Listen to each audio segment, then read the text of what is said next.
I never believed in the stories my grandmother told me about how the moon could sometimes hold secrets too dark for the night.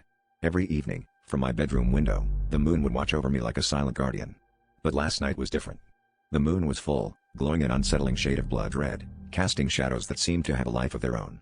I dismissed it as my eyes playing tricks, until those shadows began shifting, moving in ways that defied logic, as if they whispered amongst themselves in a language I was never meant to understand.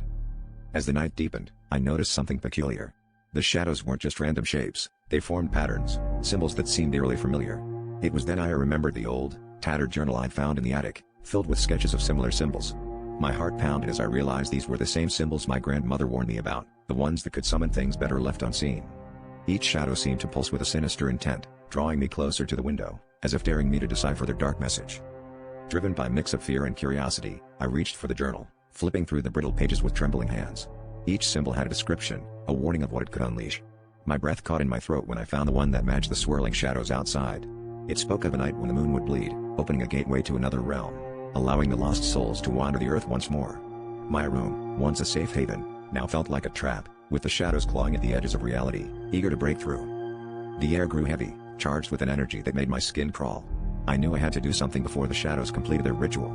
Clutching the journal, I chanted the words scrawled in the margins, a desperate attempt to seal the gateway. The shadows writhed violently, their movements frantic and chaotic, until suddenly, they froze.